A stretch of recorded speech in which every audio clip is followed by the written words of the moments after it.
Madison Martinez stood anxiously at the baggage claim area of Denver International Airport, her worn-out sneakers shifting nervously against the polished floor.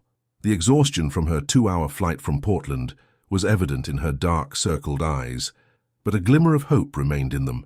After 6 months of separation from her 7-year-old son, Tommy, she was finally heading back to her hometown of Boulder to bring him home. The past months had been the hardest of her 28 years.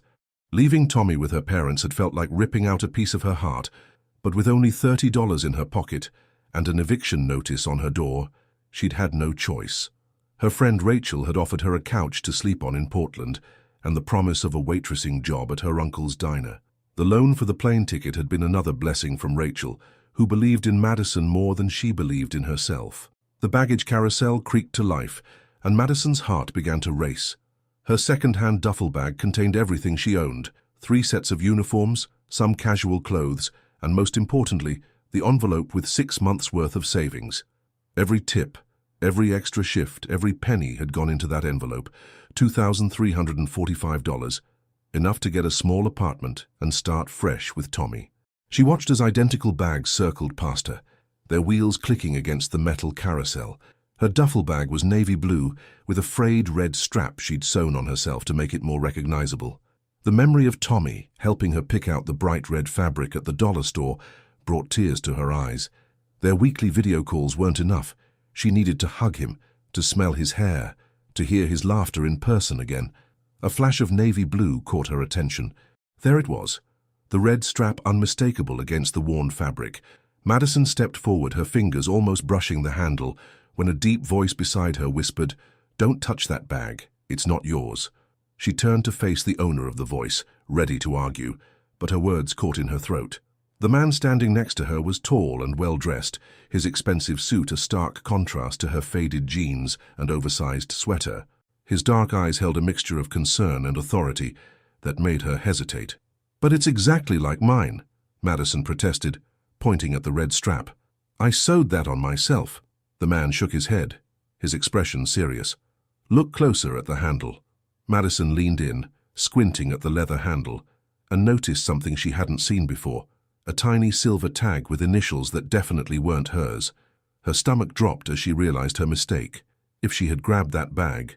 "I'm Michael Harrison, Airport Security," the man said quietly, showing her a badge. "We've been tracking a group using modified bags to smuggle drugs. Your bag is probably still coming, but I need you to be certain before you claim it." Madison's hands began to shake. The thought of accidentally taking the wrong bag and being arrested made her feel sick. Everything she'd worked for these past 6 months, her chance to reunite with Tommy, could have been destroyed in an instant. More bags appeared on the carousel, and Michael stayed close beside her, his presence both reassuring and nerve-wracking. He smelled like expensive cologne, and Madison became acutely aware of the coffee stain on her sleeve from her rushed morning shift before the flight. "There," she said suddenly, spotting another navy blue bag with a red strap, but this time she could see the small tear near the zipper where Tommy had once caught it on their apartment door. "That's definitely mine." Michael stepped forward with her, his hand hovering near the small of her back. "Wait," he commanded softly. Just as she was about to reach for the bag, he pulled out his phone and snapped a photo of a man on the other side of the carousel, someone who had been watching them intently but quickly turned away. "Got him," Michael murmured, typing rapidly on his phone.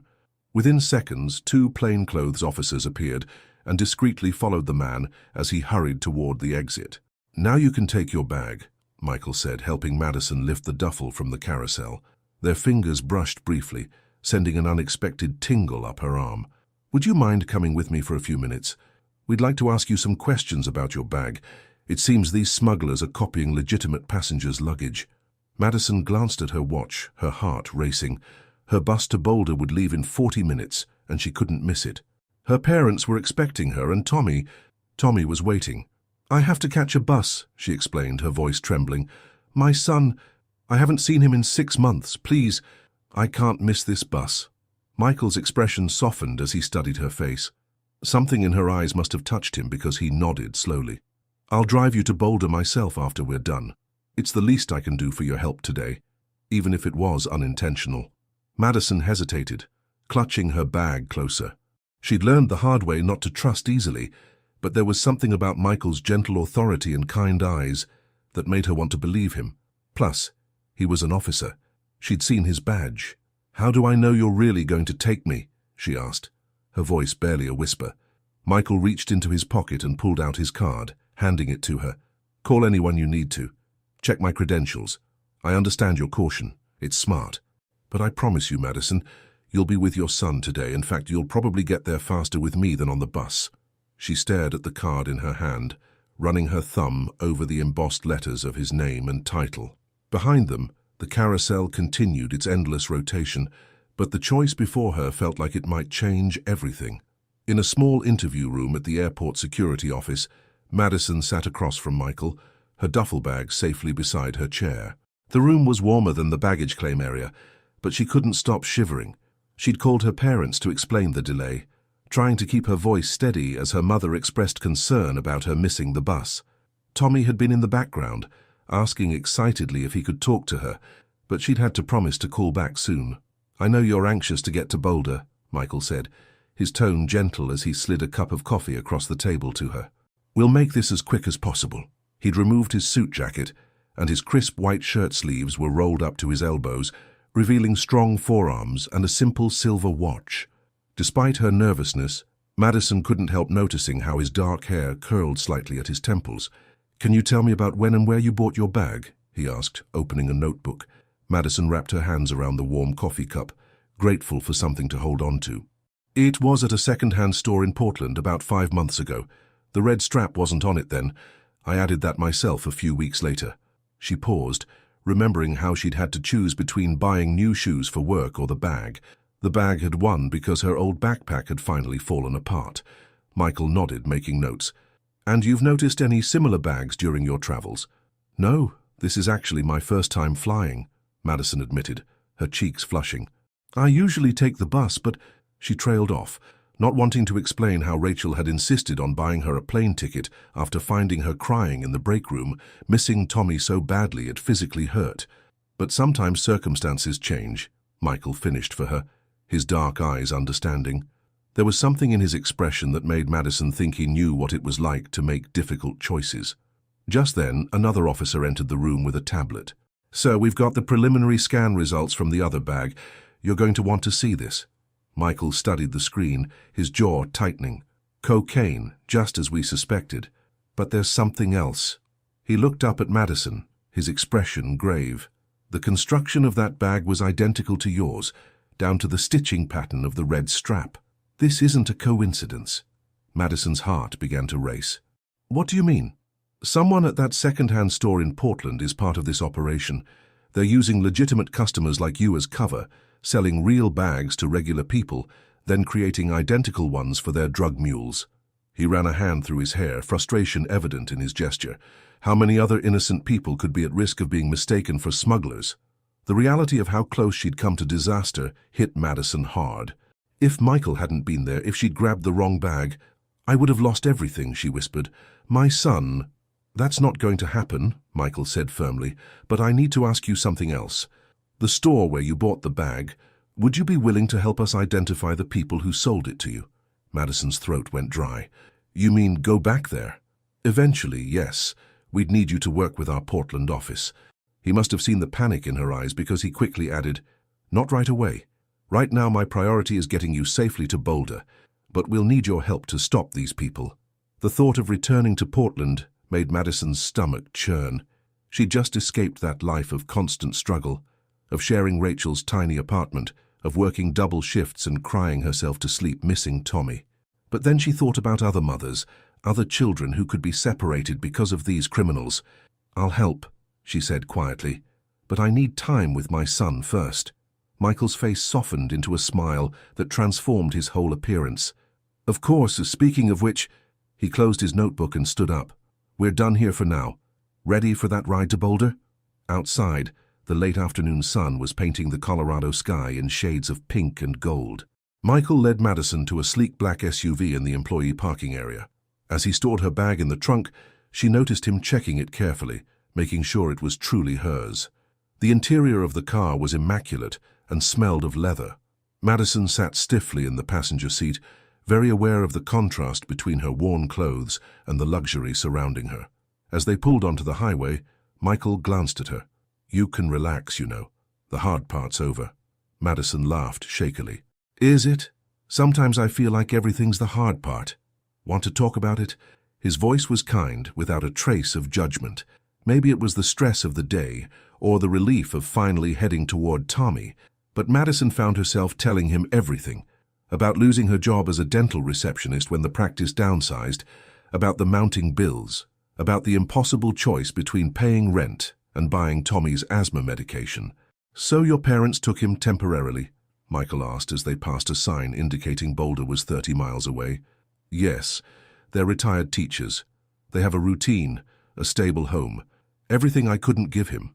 Madison wiped away a tear. "But now, I have savings, and there's a restaurant in Boulder that's already hired me as a server. I'll find a small apartment, enroll Tommy in school." She took a deep breath. "I'll make it work this time." "I believe you will," Michael said softly. Then, after a moment's hesitation, "Listen, I know this might seem forward, but I have a friend who owns several apartment buildings in Boulder. Good places, safe neighborhoods. Would you like me to make a call?" Madison turned to look at him, studying his profile in the fading light. "Why are you helping me?" Michael was quiet for a long moment, his hands steady on the steering wheel. "Because 6 years ago, my sister was in a situation similar to yours. Single mum struggling to make ends meet, but she didn't have anyone to help her.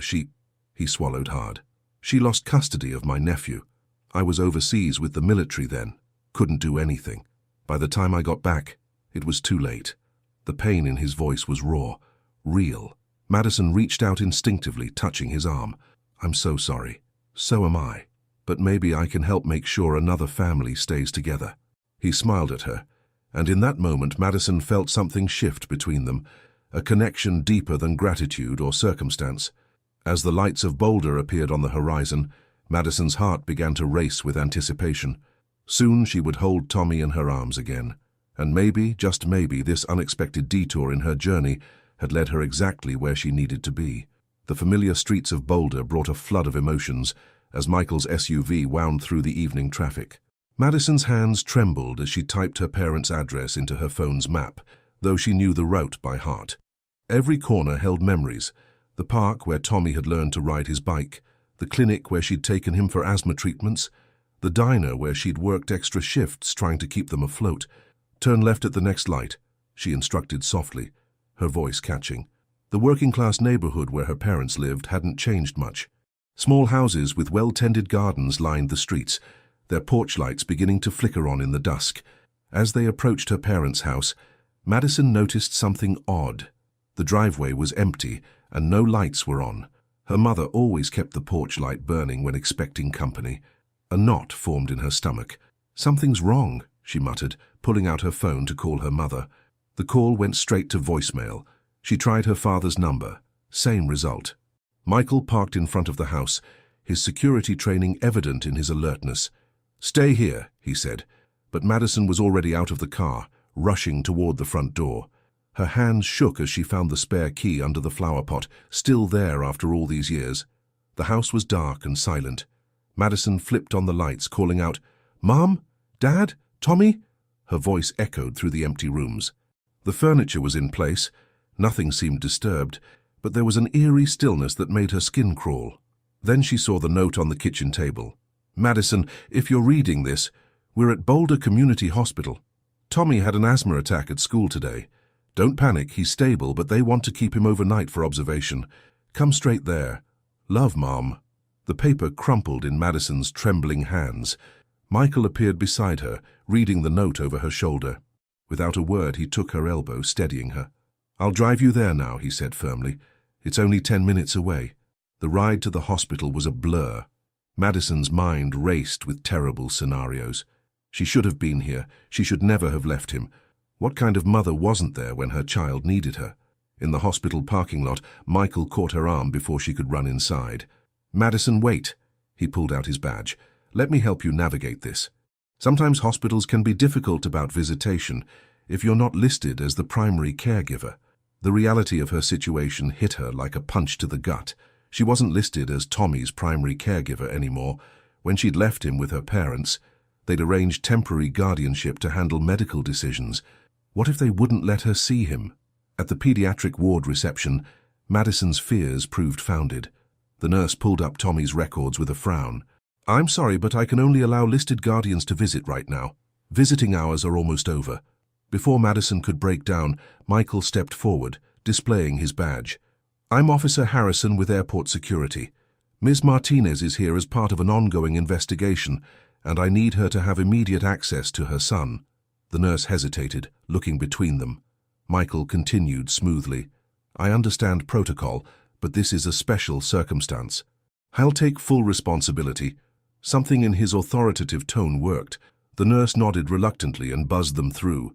As they hurried down the corridor, Madison whispered, "Thank you. But won't you get in trouble for that?" "Worth it," he replied simply. They found Tommy's room at the end of the hall. Through the window, Madison saw her son lying in the hospital bed, looking small against the white sheets. Her parents sat beside him, her mother reading from his favorite book while her father adjusted the oxygen monitor on Tommy's finger. Madison's feet froze to the floor. Tears blurred her vision. Michael's hand found the small of her back, gentle but firm. "Go on," he urged softly. "He needs his mother." She stepped into the room just as Tommy looked up. His face lit up with pure joy. "Mommy!" he cried, his voice raspy but strong. Madison rushed to the bed, gathering him in her arms, careful of the IV line. He smelled of hospital antiseptic instead of his usual little boy scent. But his arms around her neck were just as she remembered. "I'm here, baby," she whispered. "I'm here now." Her parents stood, their expressions a mix of relief and something else. "Worry." Her mother touched her shoulder. "Madison, we need to talk." "Not now," her father interrupted. "Let them have this moment." But Madison could read the tension in their faces. Something was wrong, something beyond Tommy's asthma attack. Her mother's next words confirmed her fears. "The hospital called child services," she said quietly. "It's standard procedure when there's a serious medical event and the primary caregivers aren't legal guardians. They're sending someone tomorrow morning to evaluate the situation." The room seemed to spin. Child services. The very thing she'd been trying to prevent by leaving Tommy with her parents. Now her absence could be used against her. They could say she'd abandoned him. They could. "I can help with that." Everyone turned to look at Michael, who still stood in the doorway. He stepped forward, addressing Madison's parents. "I'm Officer Harrison. Your daughter has been helping us with a crucial investigation." Her time in Portland wasn't abandonment. It was necessary for building a case against a dangerous criminal organization. "We can provide documentation to support this."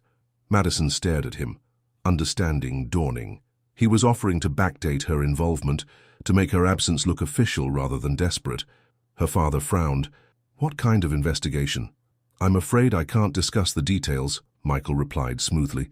"But I can have my supervisor contact child services directly in the morning." Tommy tugged at Madison's sleeve. "Mom, are you a secret agent?" She laughed through her tears, hugging him close. "No, baby, I'm just your mom, and I'm never leaving you again." Over Tommy's head, her eyes met Michael's. His slight nod told her everything would be okay, but there was something else in his expression, a shadow of doubt, a flicker of guilt. He was putting his career on the line to help her, and she realized with sudden clarity that she couldn't let him do it. She couldn't build her fresh start on a lie, no matter how well-intentioned. She had to face whatever came next with the truth, even if it meant risking everything she'd fought so hard to regain. When morning came to the hospital room, Madison hadn't slept. She sat in the chair beside Tommy's bed, watching his chest rise and fall, steadier now after the night's treatments. Her parents had gone home to rest, promising to return early. Michael had left too, but not before giving her his personal number and a promise to help however he could. The social worker was scheduled to arrive at 9. Madison watched the clock tick towards the hour, her mind made up. She'd spent the night thinking about Michael's offer to create a cover story, touched by his willingness to risk his career for her. But every time she looked at Tommy's innocent face, she knew she couldn't build their future on lies. At 8:45 there was a soft knock at the door. Michael stood there, looking tired but determined in a fresh suit. "I called my supervisor," he said quietly, stepping inside. "She's willing to back up the story about your involvement in the investigation. All you have to do is say yes." Madison stood, crossing to him. "I can't," she whispered. "Thank you, but I have to tell the truth. Tommy deserves that. You deserve better than risking your career for a lie." Something shifted in Michael's expression. Respect, maybe even admiration. "Let me stay," he said. "Not as a security officer, just as someone who cares." Before she could respond, a woman in a crisp blazer appeared in the doorway. "Ms. Martinez, I'm Rebecca Chen from Child Protective Services. Shall we talk?" The next hour was both the longest and shortest of Madison's life. She sat across from Ms. Chen in a small conference room, Michael a steady presence beside her, and told the truth, all of it. The lost job, the eviction notice, the impossible choice between rent and Tommy's medication, the decision to leave him with her parents while she went to Portland to save money. Every double shift, every saved penny, every tear-filled video call. "I know how it looks," Madison said, her voice trembling but determined. "I know leaving him seems like abandonment, but I did it because staying would have meant watching him suffer while I couldn't afford his medicine. I did it because he deserved better than sleeping in a car or a shelter. I did it because sometimes being a good mother means making impossible choices." She pulled out the envelope of savings from her bag, along with her new job offer letter from the Boulder restaurant. "I have enough for first and last month's rent, plus a security deposit. I have steady work lined up. Tommy's old pediatrician already agreed to see him again, and I've researched after-school programs that can work with my schedule." Ms. Chen studied the documents carefully, making notes. "And the asthma attack yesterday?" "Was scary, but managed quickly because my parents got him to the hospital right away," Madison answered. "I've already talked to the doctor about updating his management plan, and my new insurance will cover his medications." "If I may," Michael interjected, "I've only known Madison briefly, but I've seen her turn down an easier path because she values honesty and doing right by her son above all else. That speaks volumes about her character." Ms. Chen looked between them thoughtfully.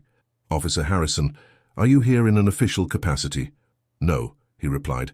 "I'm here because I believe in Madison's ability to provide a stable, loving home for her son." The social worker made a few more notes, then looked up at Madison. "Ms. Martinez, I'll be direct. What you did was risky.